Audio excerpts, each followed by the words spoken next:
The great G20 mystery has been solved. Vladimir Putin will not be attending the leaders' summit. We've been hearing this question for a long time. Will the Russian president visit New Delhi for the G20? Will he risk a face-off, or a face-to-face rather, with Western leaders? Turns out he won't. Putin called up Prime Minister Modi on Monday, and he said his foreign minister would represent Russia at the G20. I guess it was coming. Putin had skipped the G20 last year in Bali as well. He also skipped the BRICS summit in Johannesburg. So Putin coming was a long shot.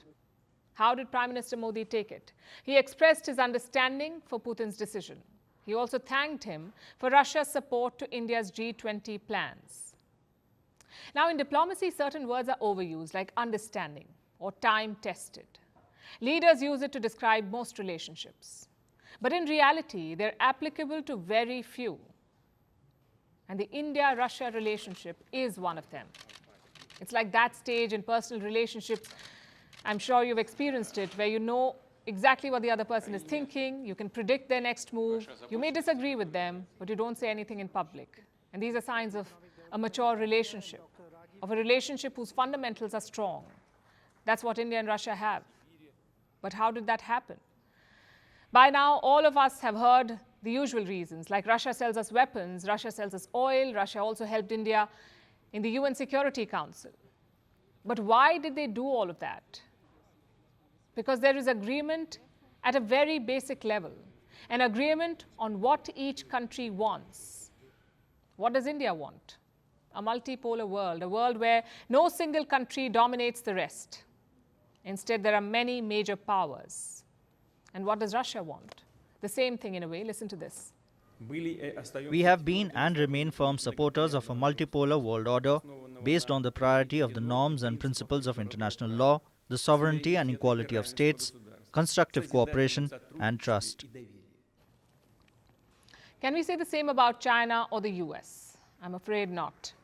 The US is convinced that they are destined to lead. Others should follow.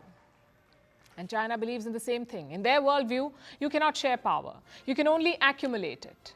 Now, just to be clear, the Soviet Union thought so too, but modern-day Russia perhaps does not. It is only the 8th largest economy in the world.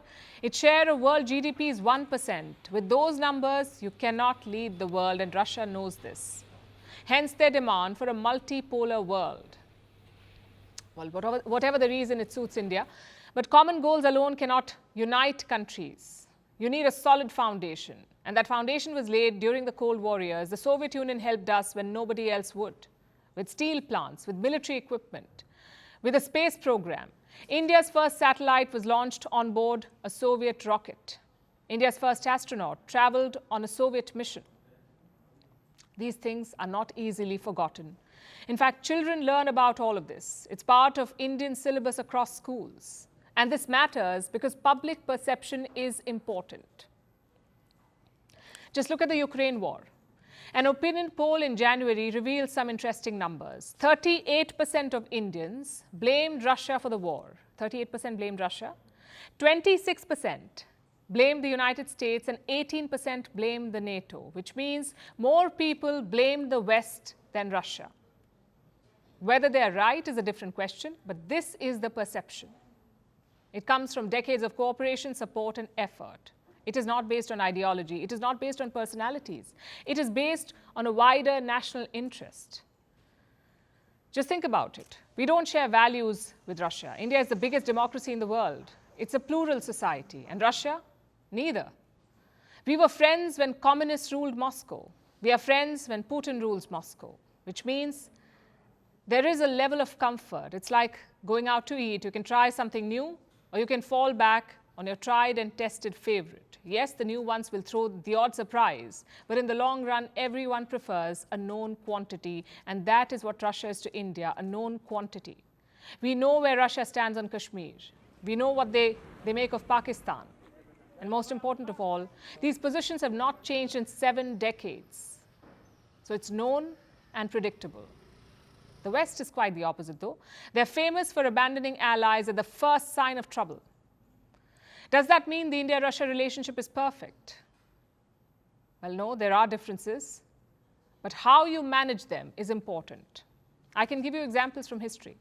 In 1980, the world was talking about Afghanistan. Soviet soldiers and tanks had entered the country. Every non-communist country stood against Moscow, but not India. In public, India never criticized the invasion, but in private, then Prime Minister Indira Gandhi raised reservations. She told the Soviet leader to reduce troop presence. In 1971, the roles were reversed. India was at war with Pakistan. So it was the Soviet Union's turn to defend us. They vetoed all attempts to criticize India at the United Nations Security Council. Decades later, Ukraine happened. And what did India do? The same as in the 1980s. No public criticism, so both sides know what the other will do. This gives them comfort and surety.